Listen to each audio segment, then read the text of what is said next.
This is CBC Here and Now.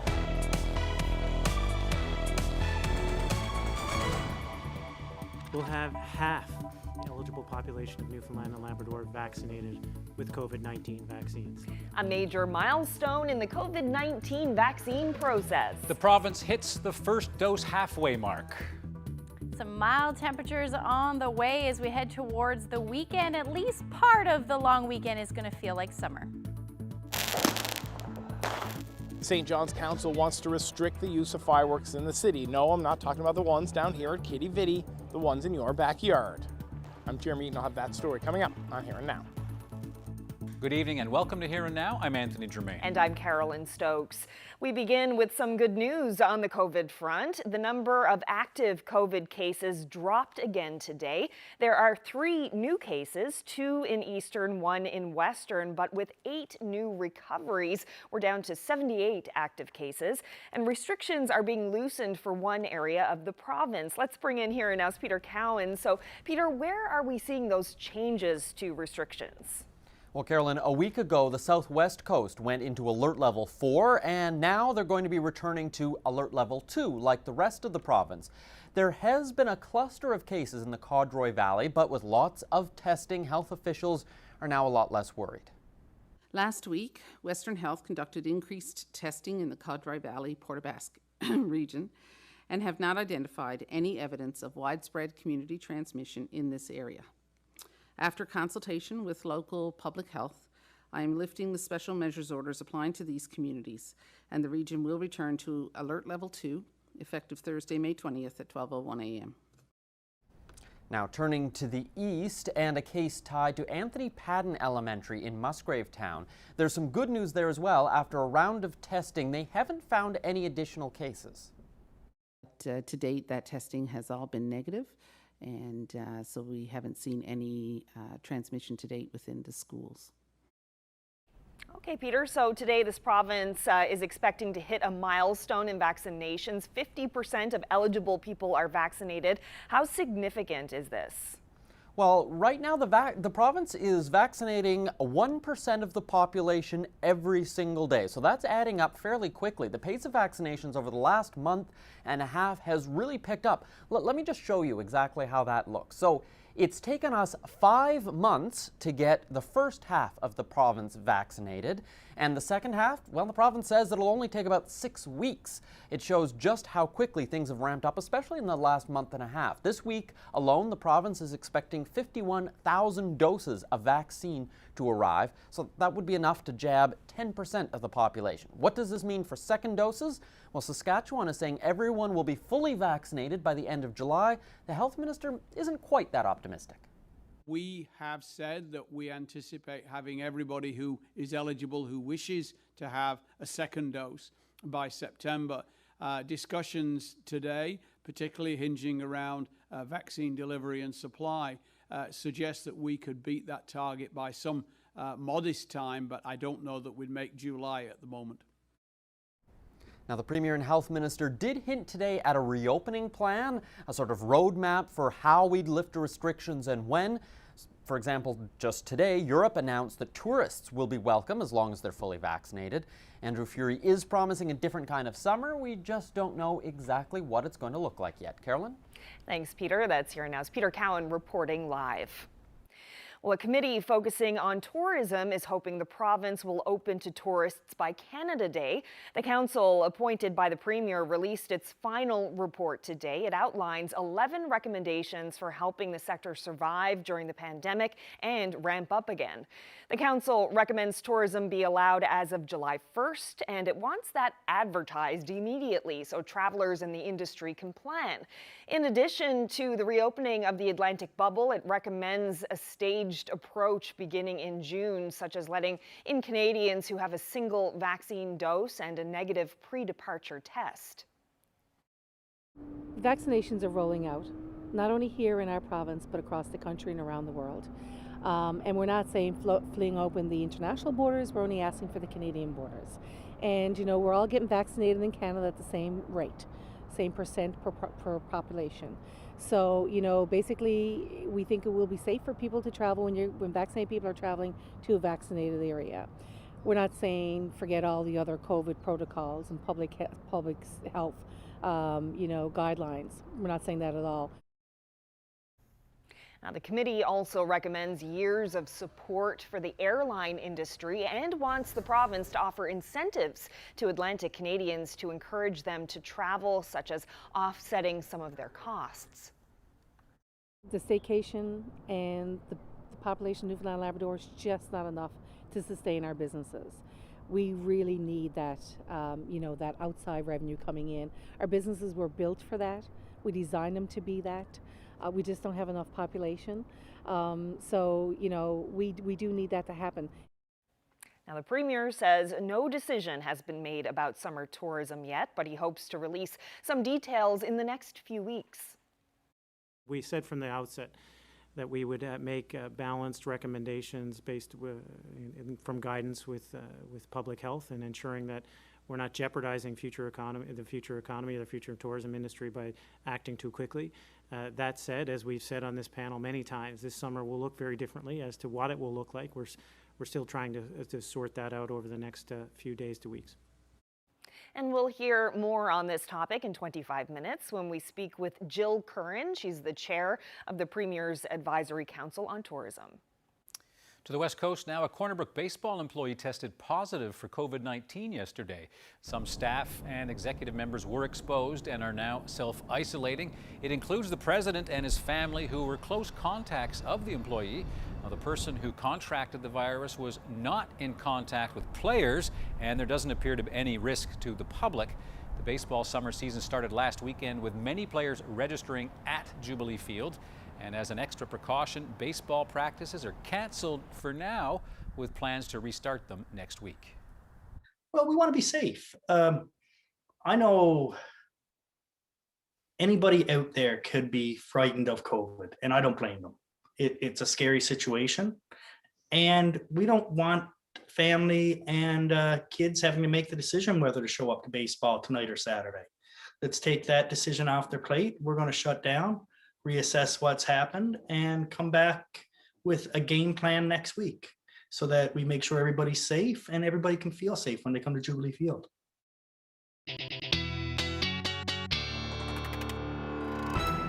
Baseball season, oh so close, and it's certainly going to feel that way as well this weekend as we see these mild temperatures move in. At least that's what it looks like for part of the weekend. As of now, we've got a ridge of high pressure in place, keeping things pretty quiet for the island. We did see some showers roll through central, just a few showers earlier today, and then some cloud cover down along the southern or southwestern portion of the island, as well as some cloud cover across Labrador. But temperatures today absolutely gorgeous. In fact, Bishop's Falls reached the 20-degree mark earlier today, peaked at that.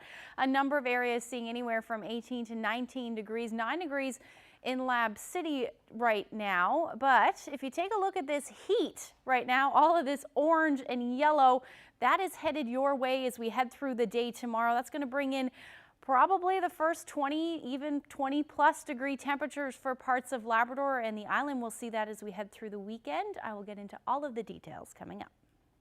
Thanks, Ashley.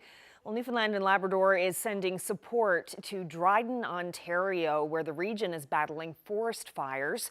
2 water bombers and 7 crew members are expected to help local forces for 3 to 5 days.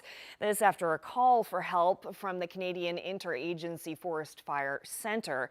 Officials say the province can lend a hand and still have enough resource to manage potential forest fires here at home.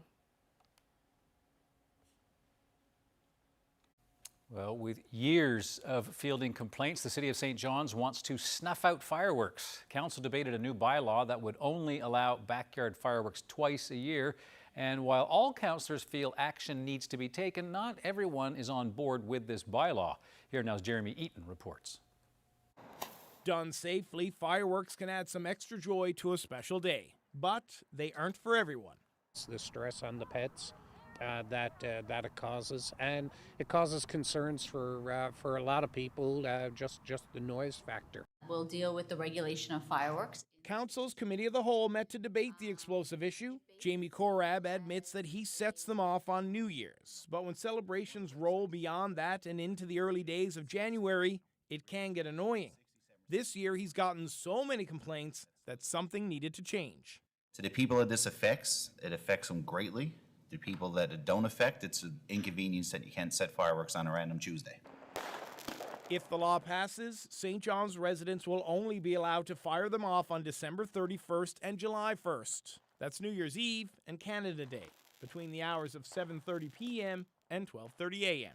We're talking about a safety issue here, in many things, as Councillor Korab mentioned, with disruption, disturbing people, but also in setting them off, which is something that has concerned me for a long time. I don't really understand why it would be permitted on New Year's Day and Canada Day. And I'm not fully there on banning it outright, so I'm not suggesting that it be changed to do that, but if it is a safety issue, then why is it permitted on those 2 days? Councillors Ian Froud and Maggie Burton were the only two to vote against the new bylaw, saying they can't support it in its current form. I have concerns with the identification of December 31st as New Year's Day and Canada Day. I have concerns that it leaves out the many other cultural communities in the city. It's based on the days of that predominantly where these fireworks are used, and that will be Canada Day and New Year's Eve. Breen says this bylaw is similar to others already in place in this province and across the country. Yeah, enforcement's always the challenge with this, and that's going to be a challenge with this bylaw as well. So in addition to the enforcement, the education's going to play a key role in it. The city will formally vote on this on June the 7th, and if it passes, the new bylaw comes into effect on December 31st, meaning the city has months to prepare and educate people about the use of backyard fireworks. Jeremy Eaton, CBC News, St. John's. The town of Holyrood is warning people about a strange sight on one of the trails in the community. Someone strung these dolls' heads, legs, and arms along a section of the trailway behind Woodford Station. I guess nobody's sleeping tonight. The town is concerned. It says this kind of display can be disturbing, even terrifying for members of the public, and it's asking anyone who knows how they ended up on the trail to contact the RCMP. Now, the display has since been removed, but the town isn't sure who took it down. Well, just in time for the May 24th weekend, Provincial historic sites are opening back up for the 2021 season. Starting Saturday, visitors can access Cape Bonavista, Cupids, and other sites. People will still have to wear masks inside buildings, of course, and stay physically distant from other visitors. All Provincial sites will stay open until Thanksgiving. More than a dozen climate projects are getting a $20 million boost thanks to an investment from the province as well as the federal government. Among the 13 projects are initiatives by the City of St. John's, the NL Housing Corporation, and Marine Institute. Now, the goal to lower emissions and save energy. Seamus O'Regan was at today's announcement and said that these projects won't just lower emissions, they'll also strengthen the local economy. Net zero emissions by 2050, a prosperous economy that creates jobs, and a low-carbon future that leaves no one behind. I know that's a lot. I know that's ambitious, but we're Newfoundland and Labrador, and that's what we do. The 10 remaining climate action projects are expected to be announced in the coming weeks. Well, Team Canada is sitting at 3-1 at the World Mixed Doubles Curling Championship in Aberdeen, Scotland. Brad Goujiu and Kieran Einerson are representing Canada. In the sixth end in today's game against South Korea, Canada is leading 4-3 on her final stone. Einerson has a chance to score 3 with a takeout. She makes the hit and sticks her shooter for a 7-3 score. In the seventh end, Canada is sitting 1 on final stone. Korea's takeout goes wrong, letting Canada steal a single point. Einerson and Goujiu win 8-3. The pair is trying to become the first Canadian team to ever win gold at the World Mixed Doubles Championship, which began 13 years ago. The competition continues through Sunday.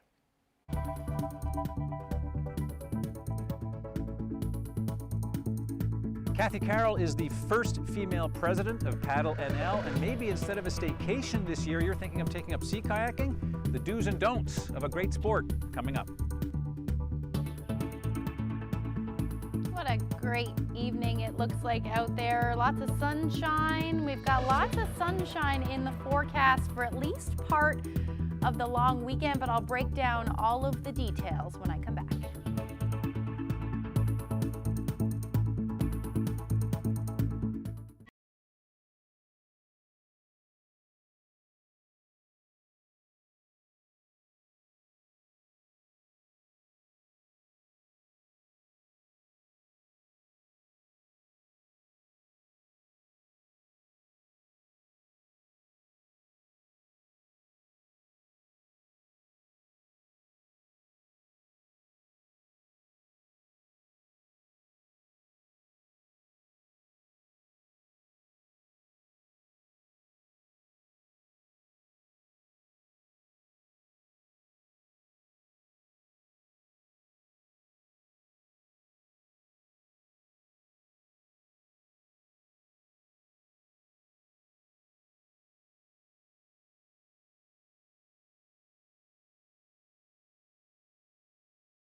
This weather update is brought to you by Newfoundland and Labrador Tourism. It's time to explore the great wide open. Plan your trip at yourbackyardbeckons.ca.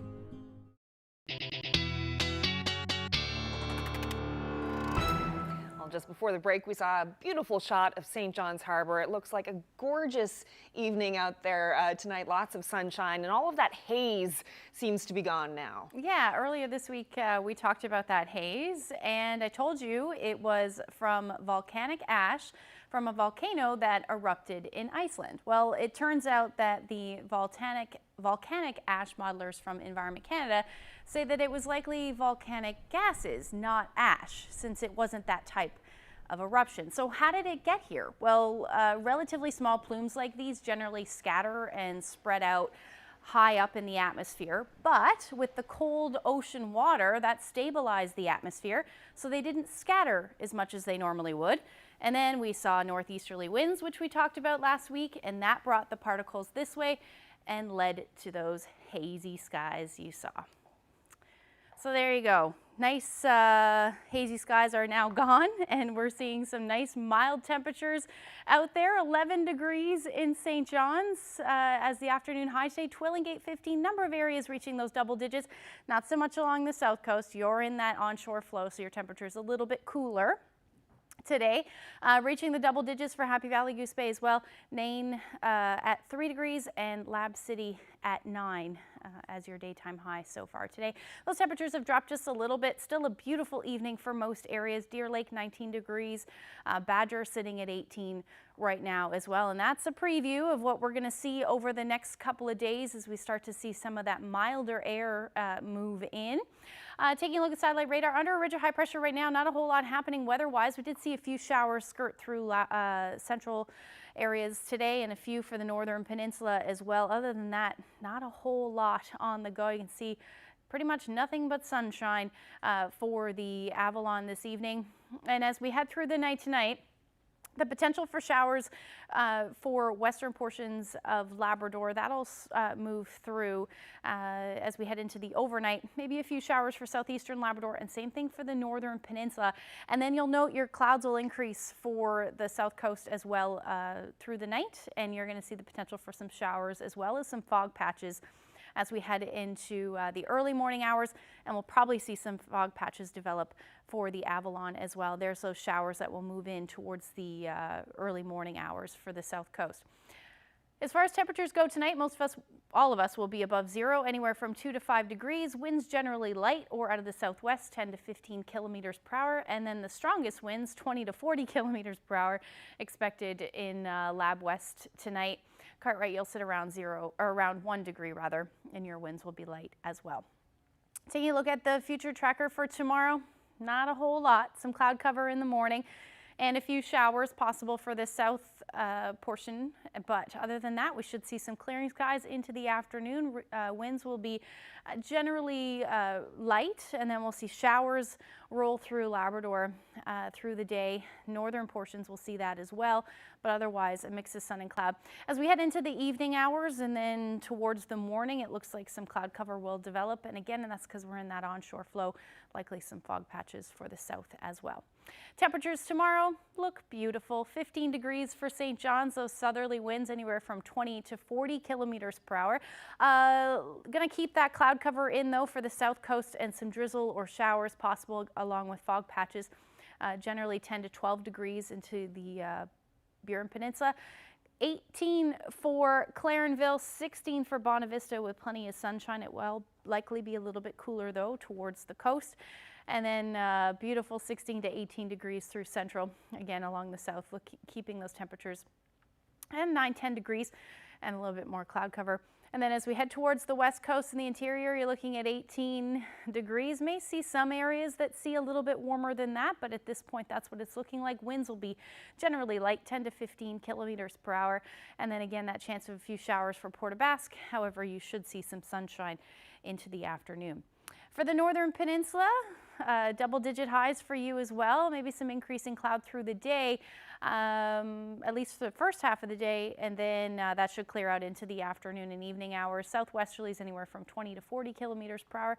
Nice teens for southeastern Labrador, and then there are those 20-degree temperatures I've been hinting at for this week so far. 23 degrees is what I have for Happy Valley, Goose Bay tomorrow. 22 for Lab City, and those winds, which will be kind of nice actually, 20 to 40 kilometers per hour. It'll make it a little bit more bearable out there with a chance of a few showers in the afternoon, like I said, for Lab City, but you should see some sunshine as well. 20 degrees in Nain, so that is quite significantly different than what you're seeing today.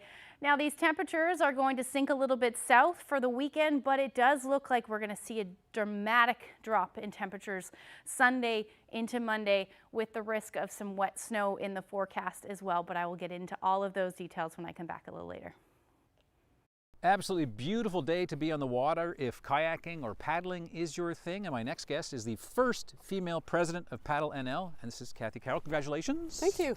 So tell me about kayaking. What is it about the sport that you love so much? Well, anything to do with the water, the ocean, rivers, ponds, just to get out there and feel free and ride with the waves or just enjoy a calm sunset paddle, everything about paddling. Up until now, is it the kind of sport that has been more attractive to men because you're the first female president? Has it evened out a bit? It is starting to increase with women in the sport. When I started, often I was the only woman paddling, but there were some women that were paddling, but now it's pretty even when we paddled, and it's nice to see not just women, but all ages. We have people from 18 to 74 out paddling together. So it's really expanding, and a lot more people are getting into paddling. And as far as social distancing goes, I mean, in some ways kayaking is, the ultimate sport because the distance you keep, you're outdoors, you're getting that cardio. Has the pandemic seen an increase in popularity like we've seen in other sports? Absolutely. We have a lot more members in our club. We're just under 200 now, and there's a lot more people buying boats and looking for boats. You can't get enough boats. And it's important that if you do buy a boat and you want to get into paddling, that you do find a course to take or learn some safety knowledge, and you can get in touch with PNL to find out what you need to know to have a great experience and come home safe. Right. Now, as I think a lot of people know, I love sea kayaking, but I have like a high school leaving certificate, and she has 2 PhDs. What advice would you have? Because some people are intimidated by it, but maybe some people are thinking, instead of a staycation this year, maybe I'll invest a couple $1,000s, get a kayak, and look into this. What advice would you have for somebody who wants to do what looks like a beautiful sport? Well, it is healthy to have a little bit of caution when you're going out on the water. Hypothermia is the biggest thing we have to worry about in Newfoundland. So if you want to get out paddling, it's a fantastic thing to do. We have endless resources, coastlines, ponds and rivers to paddle in. But find a course to take so you know what kind of boat you want for what kind of paddling. You don't want to take a recreation boat on the ocean because that could be very dangerous. Right, like an ordinary kayak you might have around the pond. Right. It's not really suitable for the ocean, but it's fantastic for ponds and rivers. So you need to know a lot of safety things and what Transport Canada recommends you to have when you go out on the water so you can have a positive experience. All right, and so you recommend someone take a course at least? Absolutely. And they can do that through your organization and others, right? Yep. There's lots of instructors under in PNL who have come up through the courses, and there's a lot of instructors. I teach. There's a few other companies that teach, and we're more than happy to help people get their skills. We offer clinics. Just last night we had a free-for-all roll clinic just for our members and anybody that wants to come and learn how to roll your kayak. And during the winter we have pool sessions to practice rescues, and we're always eager to help people improve their skills. All right. Any favorite memories of a particular outing that you sort of stays in your mind? Oh my gosh, it has to be my level 3 course in Burgeo. Okay. It was a 5-day out in the wild, navigating the islands and riding the waves, and just with a great bunch of paddlers, and it's a fantastic place to paddle. All right. Well, listen, I know that you are an educator in your other life and that you enjoy teaching this. What do you enjoy about seeing somebody actually get turned on to the sport? Oh, I just, well, when people first start, they often have some fears of, turning upside down in their boat or what's under the water that might, hurt them. And to see them improve their skills and gain confidence and become strong paddlers, it's just fantastic. I just love to teach people to gain that confidence. And one thing I've noticed, that you can hike a place in Newfoundland in the morning and then kayak it at night, and it can be the exact same place, and you just see 2 different worlds. We hike and look at the coastline and imagine what it's like to paddle. So, yeah. Well, listen, all the best, Madame President. Thank you very much. And have a great paddling season. Thanks. Thanks. Hopefully I'll see you on the water.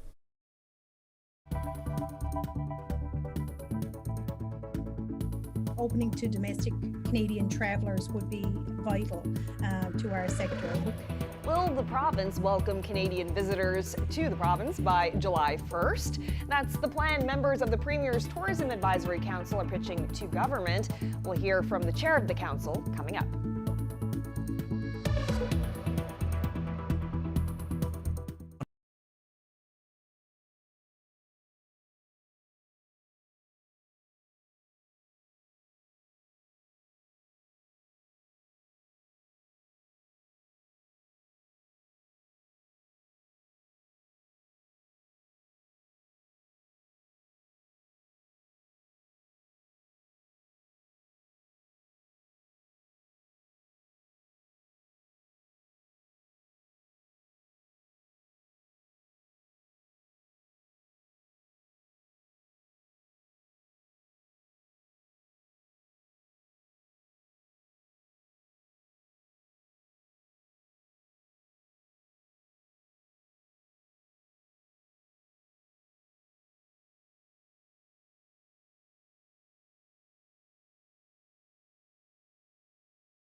Well, as the European Union announces it will reopen to vaccinated visitors this summer, the tourism industry in this province has finalized its pitch to reopen our borders to Canadian visitors as of July 1st. The Premier's Tourism Advisory Council has released its final 25-page report on the impacts of COVID-19 on tourism, along with recommendations. Joining me now is a spokesperson for the Advisory Council, Jill Curran. Thanks so much for being here. Thank you for having me. Well, there doesn't seem to be too much of a change between the interim report that we saw in March and the final report released today. The report today is calling for the province to allow Canadian tourists here on July 1st using point of entry testing, but no quarantine. So how important is it to reopen the province to visitors this summer? Oh, opening to the province, opening to domestic Canadian travelers would be vital to our sector. We know that 86% of the visitors that Newfoundland and Labrador gets annually are from Canada. So many businesses have had to make heartbreaking decisions last year about not reopening, and the thought of being open, not being able to open for 2 years would be just devastating. Hospitality Newfoundland did a survey of members to ask if they didn't reopen in 2021, what would be their future? And 45% of those indicated that if they couldn't open this year, that they would not reopen in the future. So it is essential that we get back to business and get back to our customers, which we are largely in our Canadian provinces. And we've seen both here in this province and in Nova Scotia and other places, how quickly COVID caseloads can change. Most of the positive cases here are due to travel within Canada. So what do you say to people who feel like it's too risky to allow visitors here at this point? Well, what we've put together is a very forward-looking plan. So we're not suggesting we open today. We have suggested that date of July 1st.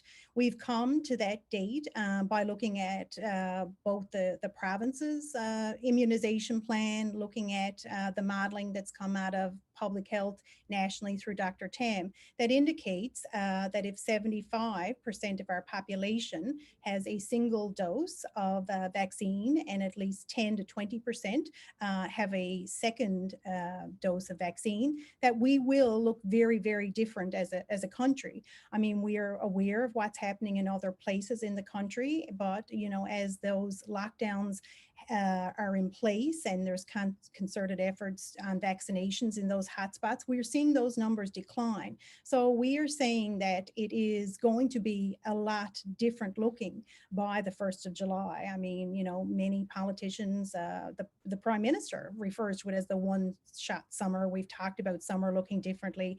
Our Premier has said that this summer is going to look very differently. So we think, based on the vaccine rollout plan that we see, and actually since we tabled our report, we've actually exceeded the numbers that we had even anticipated we would be in terms of vaccine levels. Today, we reached that all-important milestone of 50%. And Dr. Haggie indicated within, 25 days, we could see it up to 75% because we're vaccinating about 1% of our population each day.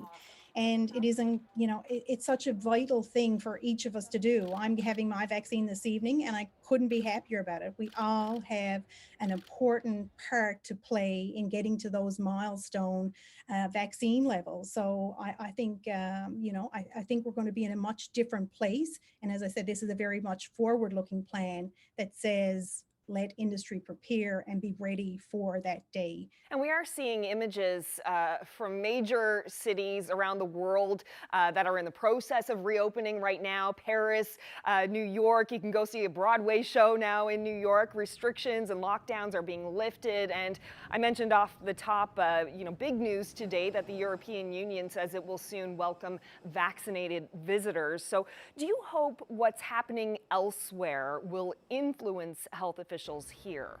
Well, I think, health officials here are looking at, our provincial and national epidemiology as their guidelines.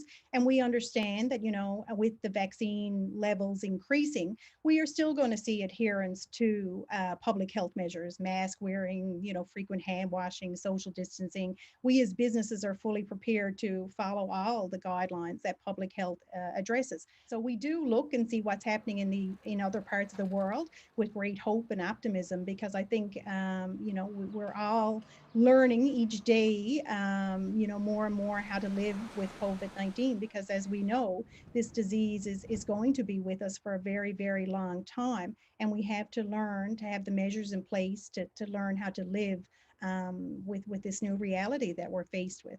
So the final report is tabled, but you can make all the recommendations you like. What matters is whether government will actually act on them. So what happens next? Well, we have submitted, and actually since we've submitted our report, we have met with public health, we've met with the Minister of Tourism, the Minister of Health, we've met with the Premier a couple of times. So they know, where the recommendations have come from. They recognize the work that we have put in. We as a sector are such a vital part of the economic and cultural picture that is Newfoundland and Labrador, but we have the potential to grow even bigger and even be a bigger contributor to our provincial economy recovery. Well, Jill Curran, thank you so much for this. Thank you. Thank you for having me today. Well, staying with reopening, New York City has turned a corner in its recovery from COVID-19, as Carolyn mentioned. For the first time in more than a year, more than half of the Big Apple's residents can now gather in most places, indoors and out, without wearing masks. Because you have your mask, I think that it should be fine. And now that the vaccinations are going through and people are getting vaccinated, it's about time these businesses open up. Businesses can return to full capacity as long as they can confirm through special cards or apps that their patrons have been fully vaccinated. And this reopening comes as the city's virus positivity and hospitalization rates drop to their lowest levels since last fall. Half of New York City's population has been fully vaccinated. And as Carolyn also mentioned a few moments ago, the EU has agreed to open its borders to vaccinated people from other countries. Ambassadors from member states also agreed to expand the list of countries from which non-vaccinated travelers are accepted. Tessa Arcilia has more on measures that could take effect in just a matter of weeks. With summer just around the corner, the European Union is looking to ease restrictions for international travelers. Today, EU ambassadors backed that proposal to allow fully vaccinated people back into the bloc. But these people must have received one of the vaccines approved by the European Medicines Agency. Now, there is no timeline yet, and EU heads of state will still have to give their final approval when they meet next week. But the goal is really to reopen Europe for summer travel. There are also plans to ease the criteria and expand the list of so-called safe countries from which non-essential travel is allowed. Right now, one of the criteria is looking at the infection rate. It should be below 25 per 100,000 over a period of 14 days. That could be increased to around 75 to 100 per 100,000. So that will increase the number of countries on that list. But they will also include a brake mechanism because worries about variants of concern still persist. This will help progressively resuming international inbound travel where it's possible to do so safely, while at the same time ensuring quick action to counter the spread of new virus variants. Now, speaking of easing restrictions, today is France's big day. Cafes, bars, restaurants, museums, theaters, all of these are able to reopen again today, albeit with some lingering restrictions. Outdoor dining service has resumed for up to 6 people. The French President Emmanuel Macron made sure that he had his morning coffee at one of those Parisian cafes this morning. Museums like the Louvre are starting to see crowds again. The Mona Lisa receiving her first visitors in months. France is the latest among European countries partially easing their COVID-19 restrictions. And the general mood here in Europe is that life is slowly getting back to normal. Tessa Arcilia, CBC News, Brussels.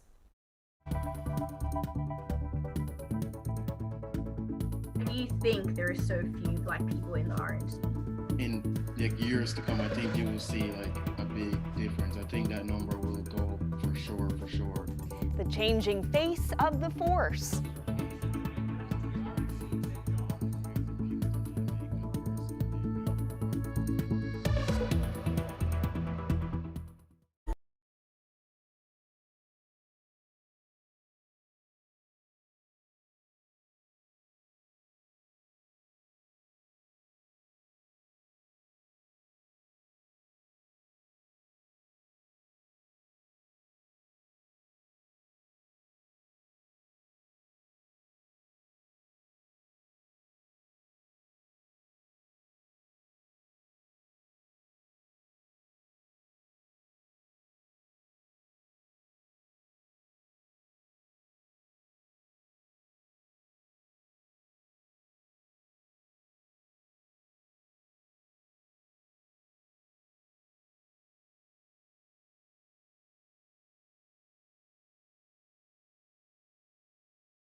Welcome back. Well, over the last number of weeks, Here and Now has been bringing you a segment called Being Black in NL.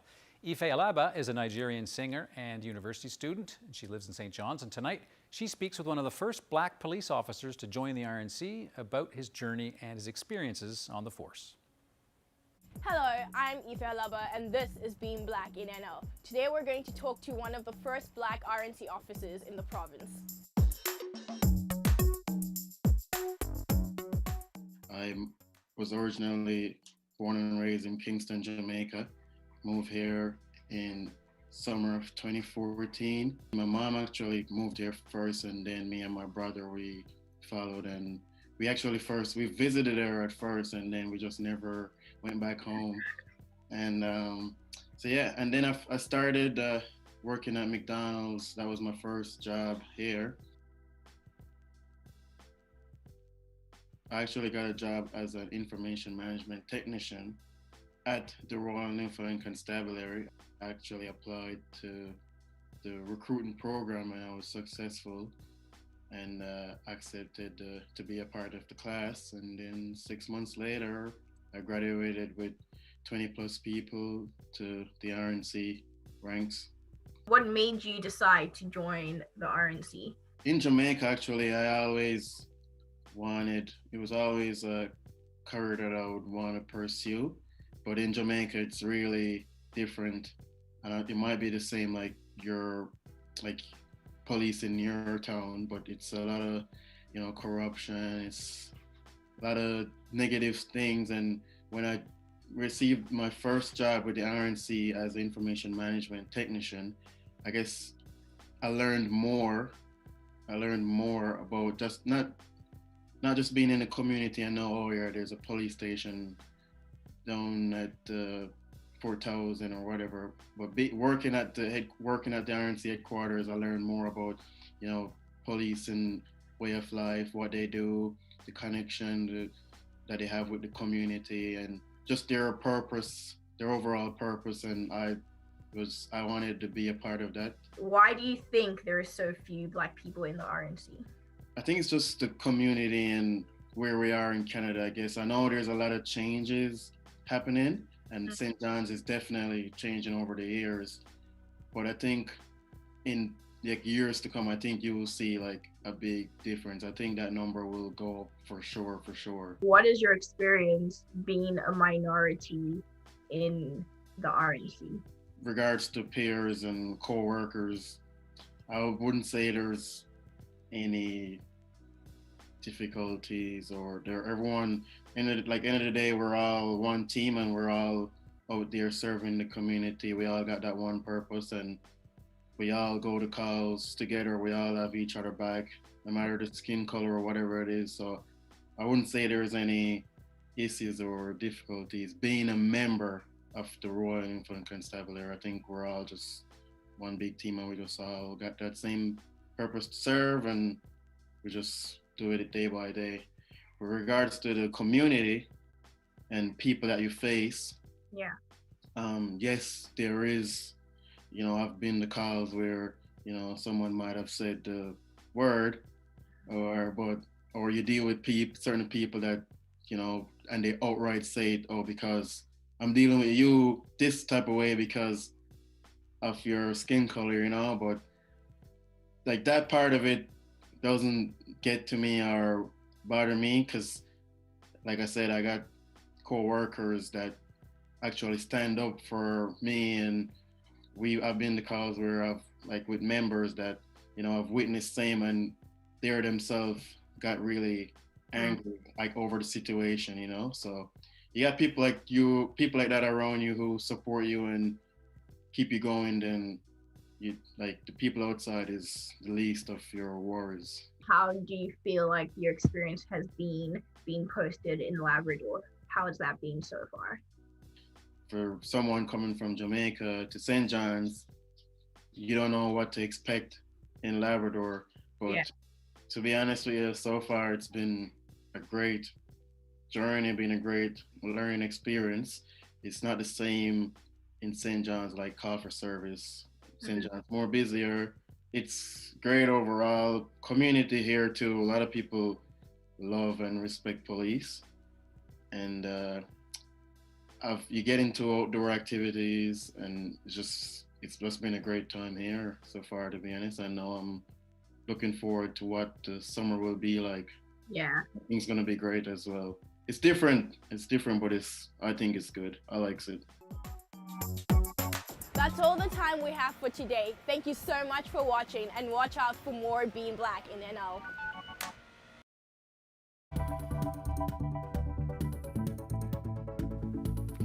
Well, we've been asking you to send us pictures that show it's spring without having to say it. Nice ones there, from blooming flowers and mushrooms. There you see lobster boil ups. We got quite a few.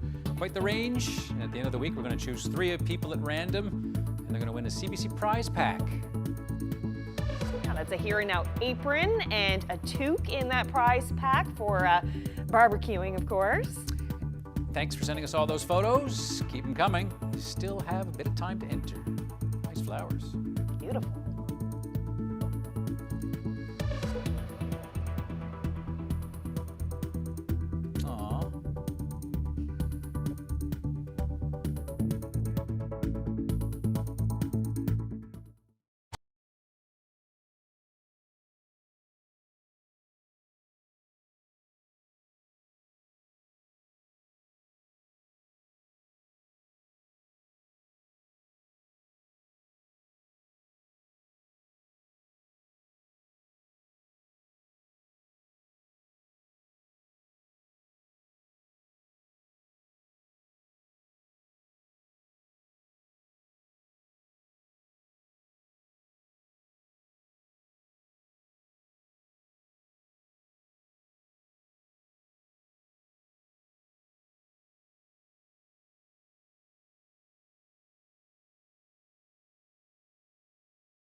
All right, time for a look at the long range and what a fabulous forecast it is. For part of it, yes. There's quite a few people who probably aren't going to be very happy with me come Sunday night into Monday. But before we get there, certainly lots of beautiful weather to enjoy. Let's take a look at the forecast. We'll jump right into it for Friday. Those 20-degree temperatures will be the story for most of the island. Port Basque a little bit cooler at 13 degrees, but the Northern Peninsula will sit there as well. But this is when we'll see the chance of a few showers, and you'll note your temperatures will dip on Friday as well up through Labrador after tomorrow's temperatures being into the 20s. Still beautiful though for this time of year. We should be sitting around 11-12 degrees, so 16 is not too bad. Nain back down to the single digits, but some sunshine. Increasing cloud will be the story for you. And then again, beautiful day expected on Friday for the island. Now, as we head into Saturday, this is when some of that cooler air will move in, along with some more steady rain for Labrador, Lab City, 11 degrees, 10 in Happy Valley, Goose Bay, and then down to 4 degrees for Cartwright. Now, the island will stay beautiful for the most part. You'll see increasing cloud through the day with the chance of showers late day on Saturday for the west coast, and then that will spread towards central as well. A beautiful day in St. John's, though, 19 degrees. However, the winds are going to ramp up. We're going to see some pretty gusty winds, anywhere from 30 to 50 kilometers per hour, maybe in excess of that as well through the afternoon. Certainly going to keep an eye on that one. Temperatures for the Northern Peninsula sitting around the 14-degree mark through the afternoon. So here's a look at the future tracker. This is Saturday afternoon. There's that area of low pressure that will move through. It's going to move through quite quickly, but in behind that, that cooler air. So you're going to see a dramatic drop in temperatures for Labrador. Also the chance of some snow, accumulating snow in some cases as well, but it will be wet, what does fall. Then as we head into Monday, that rain will move through for the rest of the island, and then in behind that, you're going to see that change over to some snow or wet snow. Temperatures are going to drop into the single digits through the afternoon on Monday for most of us. Going to hang on to some of the milder air in the morning in the east, but then as that low continues to move through, we'll see that risk of showers as well as some snow moving through. Looks like into Wednesday, we're also going to see some unsettled conditions, but in this looking like some rain. Here's your temperatures. Monday, have the temperature, like I said, sitting around 15 degrees, but overnight lows -1. So we'll see a few flurries in the mix, probably Monday night. Through Central, you're looking at 12 degrees by Sunday, and then mix of either rain or snow on Monday evening. It pains me to say that, but that's okay. 0 degrees will be the overnight low. Same thing for Western Newfoundland as we see a similar drop in temperatures, but before that looks beautiful. So you certainly have some to enjoy, some sunshine to enjoy. For Eastern Labrador, you're looking at sunshine on Monday eventually, after we see a few flurries in the morning, temperature near 8 degrees. And then for Western Labrador, you're looking at a similar forecast. However, it does look like what will fall as showers. So I wanted to share this photo. This is what spring looks like for these riders. Thank you to Les Snow for sharing that one with us. If you have any more photos, send them to nlphotos@cbc.ca. Nice smiles and a happy little four-legged rider there. Very happy. Sounds like it's going to shape up to be a classic May 24th weekend, you know? That is what I keep hearing. Some great sunshine and some hot temperatures, followed immediately by freezing cold and potential snow. And hopefully it's the last of it. We'll get rid of it after that, but we'll see. Now you've said it. Jinxed it. Whatever, you got to be optimistic somehow. So true, so, especially with the weather in this province. That's right, yeah. Well, thank you so much, everyone, for joining us tonight. Yeah, we'll see you tomorrow. Good night.